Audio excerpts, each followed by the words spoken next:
Alright, so if you've been following along, we are creating Google Cloud Functions to handle serverless actions for our ToDo app, because what we ran into issues with NextJS hosting with Firebase is that right now server actions are not working. There's a bug going on.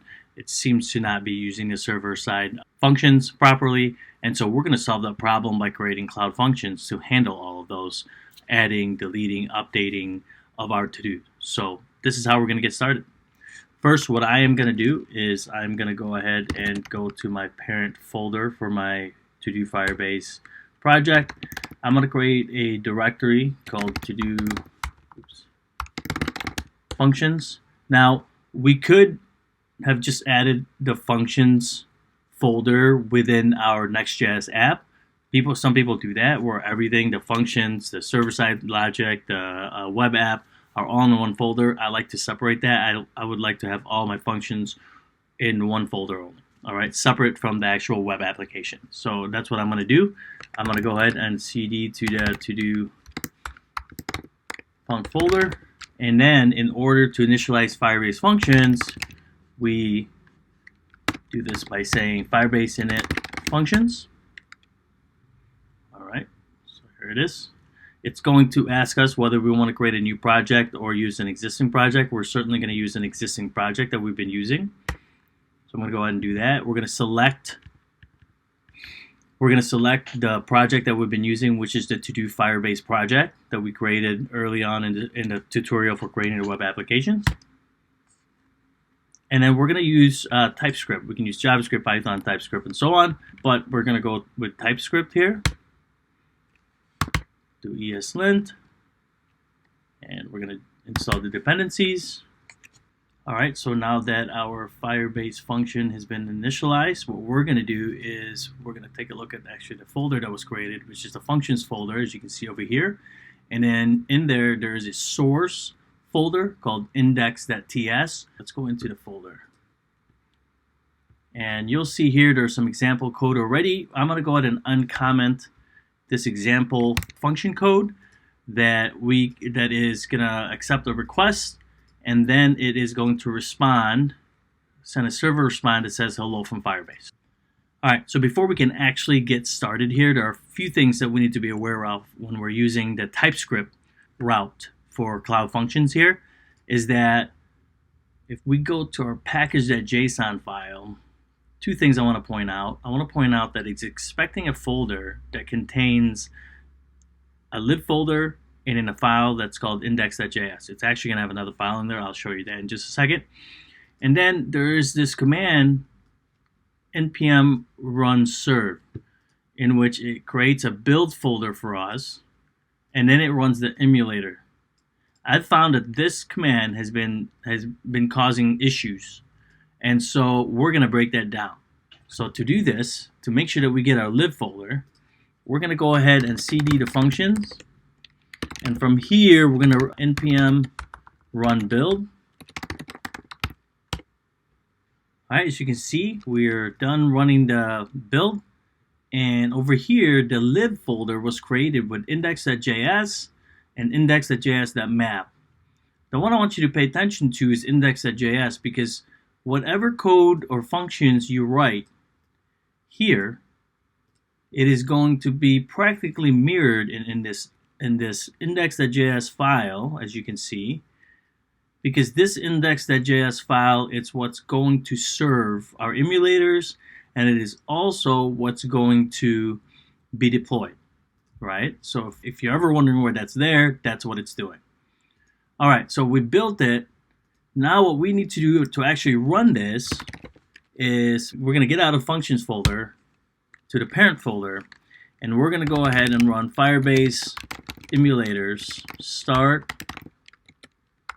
And we're only going to run functions, so we're going to do that only flag functions. Okay, so now if we look at it, initialized everything, it created a function for us with a hello world.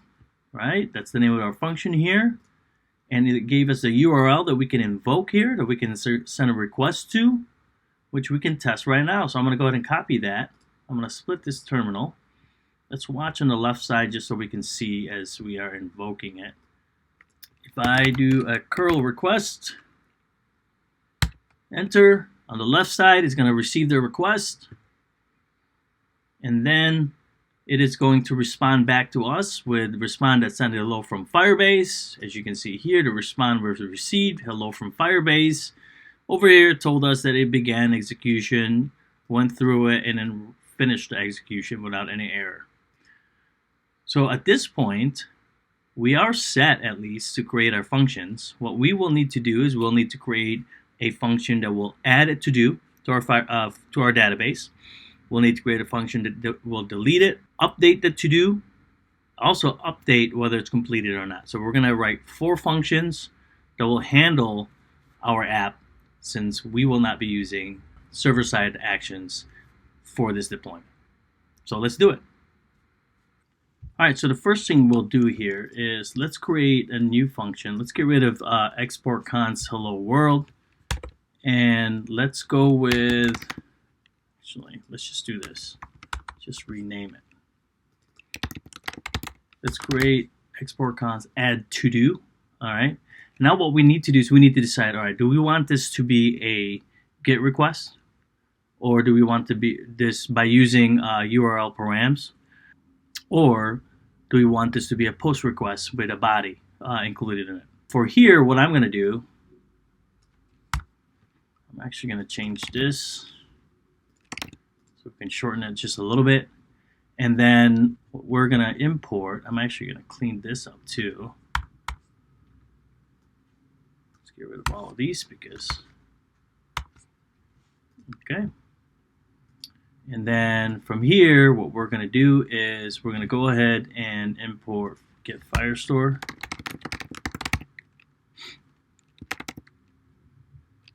Okay. What you'll notice is going to be a little bit different from our client-facing app, our web application. We are now on the Cloud Function side, so it's going to be drawing everything from Firebase admin and then whatever it is that you're trying to get as a resource. And this one is going to be Firestore. What we're going to do is let's go ahead and initialize the DB. Okay. All right. And then from here, what we can do is we can create a reference, right? So let doc.ref, or actually we can do collection ref since we're adding, right, to the collection. And then we're going to go DB collection. First, we're going to go to users, if you remember how we have set up our database. And then from there, we're going to go the doc, and then we're just going to create our own ID here, pretending this is the user. All right. And from that, we're going to go to that user's collection of to-dos. Okay. So at this point, what we've done is we've created a reference to a user, 1, 2, 3, 4, 5, to a user's collection of to-dos. Okay. Now, if you remember, let's go to our Firebase, and from Firestore, notice we only have one user with this UID, right? And they have to-dos, which only consists of one to-do. Right now, what I'm doing is I'm creating a collection ref from users of a different user with an ID of 1, 2, 3, 4, 5, and I'm accessing their collections. And if it doesn't exist, it's going to create it, right? So that's what we've created. And so the only thing left to do at this point is we can do collection ref. This thing's already done the work for me here, which is nice. Okay, and actually we named it to do. Let's go to do 1.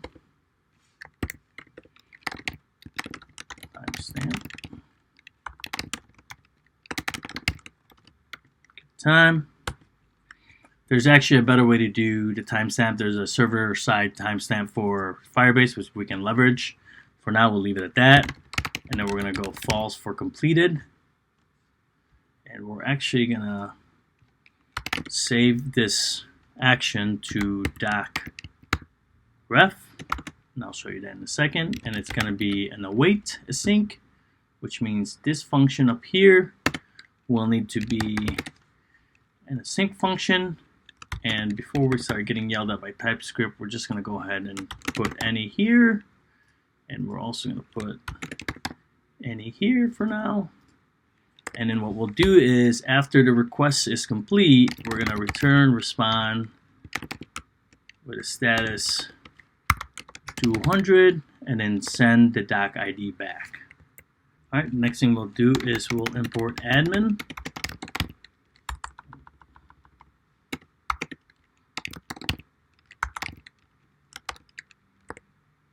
Okay, and then what we need to do is we need to initialize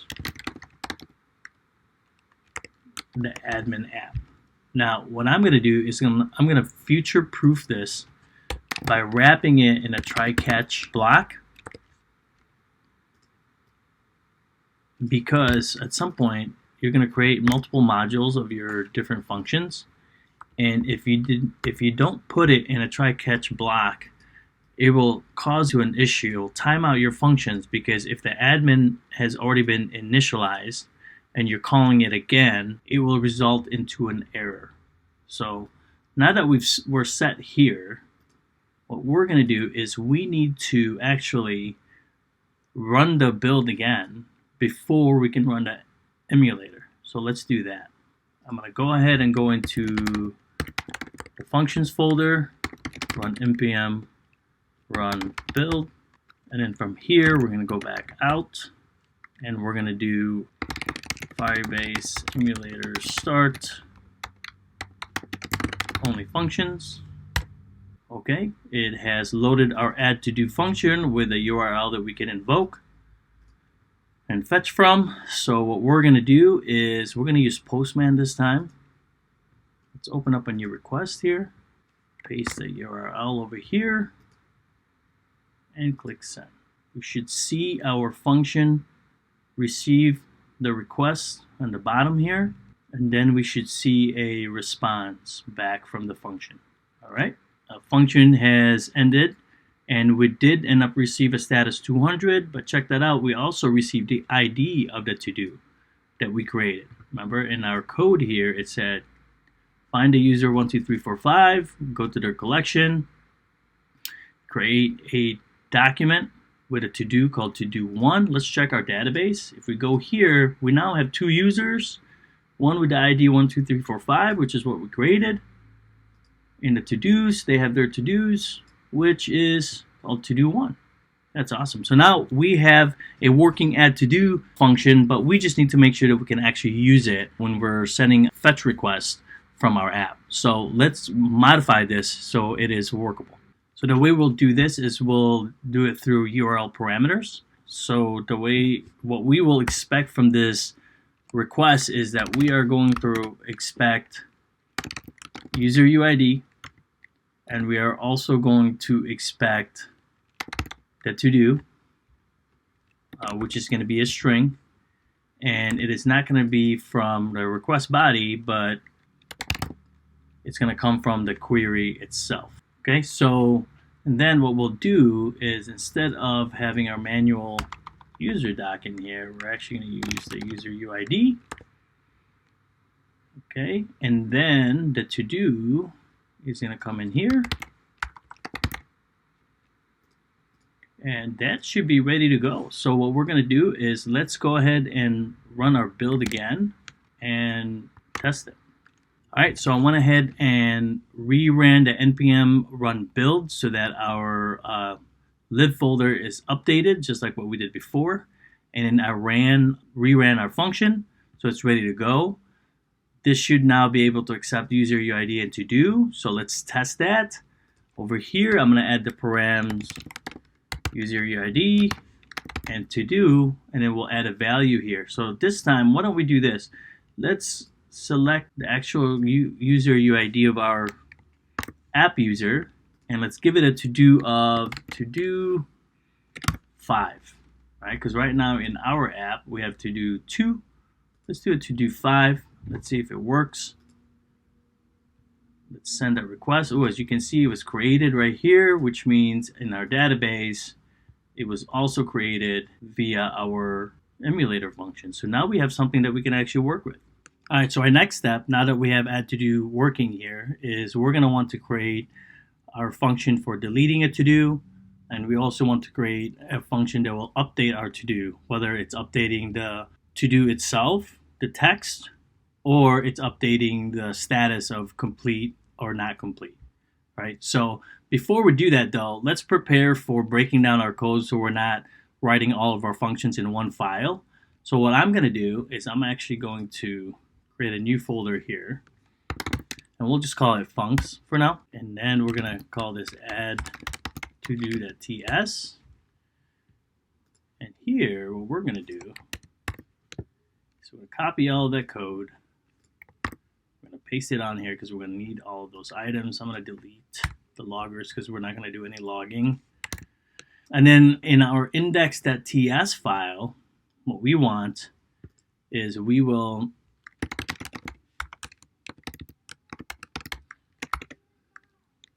import the add to do.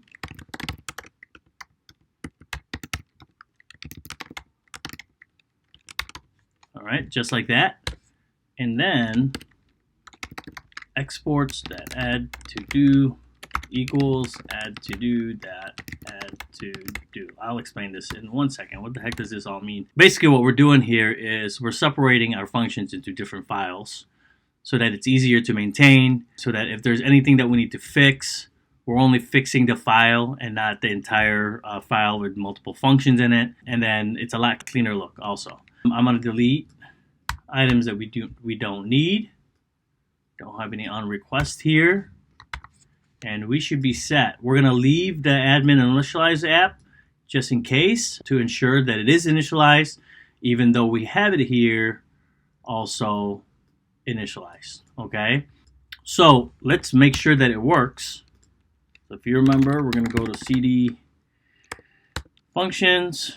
We're going to build it first. All right, now that the build is complete, let's go back to the parent folder and let's call Firebase emulator start only functions. All right, now that our functions are loaded up, let's make sure that it actually works. So I'm going to go back to Postman here. Let's give it a to do 7. And if you remember, I pasted the URL that's provided, which is the same as this right over here below. And then what I did was I added 2 parameters, which is the user UID and the to-do itself, which is essentially right here. I'm going to go ahead and send that. Watch over to the right side here. All right, as you can see, our code is working. Should be one of these items here. There it is, to-do 7. And our app should be rendering all of those. Awesome. So we know that works. Our next step, let's create our delete function and update function in separate files so that it's all clean and ready to be imported into our index.ts. All right, so the next step should be pretty simple because now that we have add to do as our template, we can pretty much copy this for the next 2 functions that we're creating. We're just updating basically what we're doing with it, right? So I'm going to go ahead and duplicate add to do. So we have delete to do file over here, but we need to update this. And what I did is I did prepare some code just to save us a little bit of time here. Let me pull that. Let's do the whole thing. Okay, let's go over this quickly so we understand exactly what is happening. In our delete to do, this function requires 2 items, the user UID and a to do ID, because we need that as reference to find the item that we are going to delete. If you remember in our add to do, we were requiring or expecting the user UID and the actual to do because we were just adding something new. In this case, it's going to be different. If neither are present, then we're going to return a status 400 and send a bad request. If everything is good at this point, then we're going to initialize our database by getting Firestore via our import here. And then we're going to create a reference to the actual document by accessing the collections of users, finding the user via user UID, and then finding that users or accessing that user's collection of to-dos, and then referencing the actual document with a to-do ID. Then what you've noticed in my code that I have changed is that I'm using a try-catch here, in that I am going to execute the code via try by awaiting docref delete, which is the method from our doc reference. If that is successful, no errors, then we will return a status 200. And you'll also notice that I'm sending more of an object in status saying success or error if an error has been caught. All right. So it's a lot more consistent. You'll notice our to-do here is the same thing in terms of what we are returning to the client side after the request, whether it's a good thing or a bad thing. Now that we are here, let's clean this up. We should be ready to go for our delete to-do.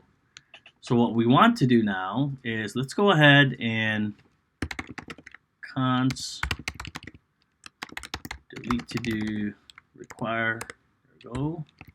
And we want to export that. Okay. Now, if you're wondering why is it that this is repetitive here, if you'll notice, it's not a defaulted export. It's just an export of delete to do. So in order for it to be accessed, we're saying delete to do, because delete to do is just a reference to the file, and then that delete to do is a reference to the function itself. Okay, in case that's throwing you off a little bit. So the next step is let's update our update to do code. Let me pull up the code for that. Let's talk a little bit about it. This thing is going to require different items also. Since we're updating a to-do, we're always going to require user UID.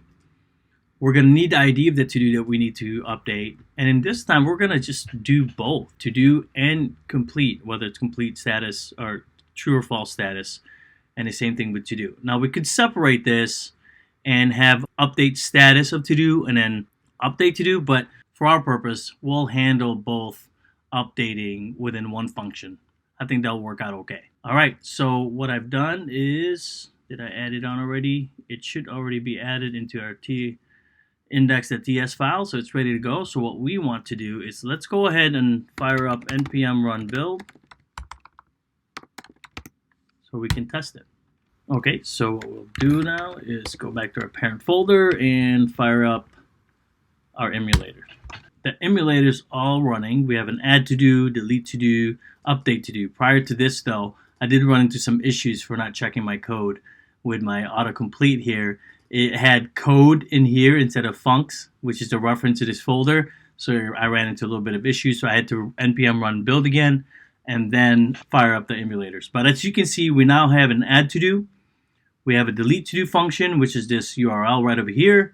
And we have an update to do. So why don't we do this? Let's add a couple more to dos. So let's go. We have to do 2 over here. Let's add to do 1. All right. So I went ahead and added several to dos here, just so we have something we can work with. We have something we can delete. We have something we can do all that stuff with. Okay. So what we're going to do next is let's test our update to do. So let's go ahead and grab that URL for update to do, which is here. And let's go ahead and paste it on here. And if you remember, in our update to do, it's going to require the UID, the to do ID, the to do, and whether it's complete or not. All right, so we're actually going to need all of those. So let's go ahead and add that. User UID, to do ID, to do, and whether it's complete or not. So as you can see, now that's available to us. Now we can go ahead and fill it up. So let's grab the user UID.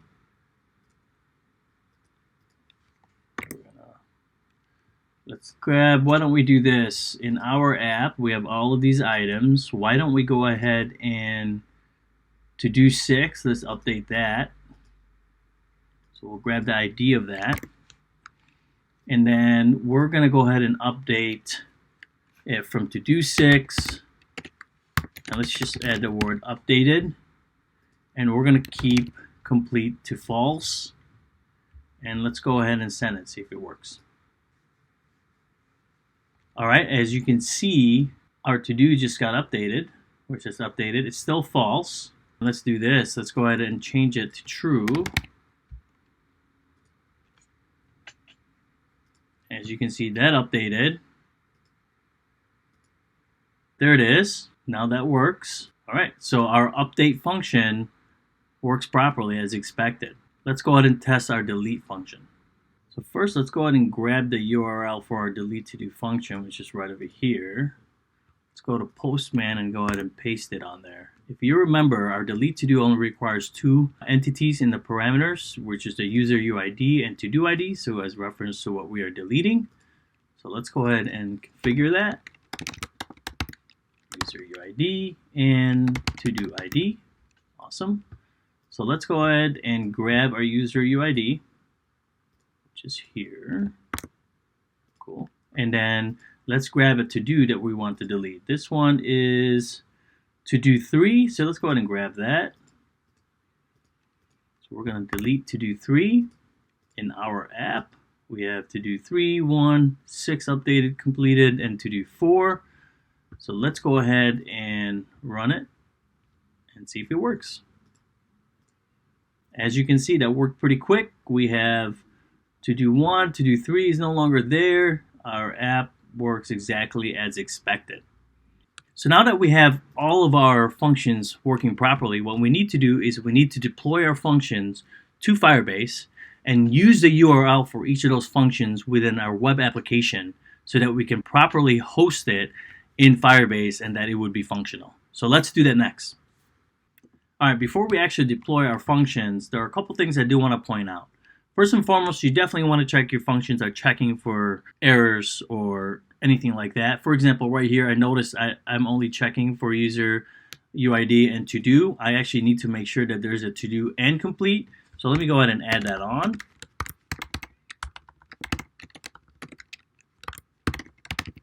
Okay, so that's complete there, just to make sure. But another thing that you probably want to do before launching this into production is that you probably want to check that your user actually exists. Now, I'm not going to do that here, but that's probably best practice within any API and application that require access to the database. So prior to any of these, right at the top, I'll probably check whether the user actually exists or not. The nice thing is Firebase does provide that for us very easily. You can implement it and it's in their documentation. Okay, so just want to make sure I point that out. In each of these functions, what I would do is definitely check whether the user exists or not. Okay, so just want to make sure, okay, everything looks good in terms of what I am expecting from each of the APIs. So let's go ahead and deploy this. First, what we'll do is let's go ahead and go to functions because I made some changes, and then run npm build. Now that build is complete, let's go ahead and go back to the parent folder and let's run Firebase deploy only functions. So that's ensuring that you're deploying only the functions. All right, so now that our functions have all been deployed, as you can see, it says deploy complete. It actually provides us with the different URLs for each of the functions. I want to show you where to find that. If you go to functions in Firebase, you'll see the list of all of the functions we just deployed, and the URLs, it's very little here, the URLs are right below each one of them. Okay, so that's how you can access them. In the meantime, while we have access to that here, we'll just access it through there so that we can create a workflow here. Let's go to our user that we're going to test this with. We want to make sure that the functions are actually working properly. Let's start with add to do. So let me copy that. Let's go ahead and go to, there we go. And then we need is user UID and the to do itself. So let's grab the user UID.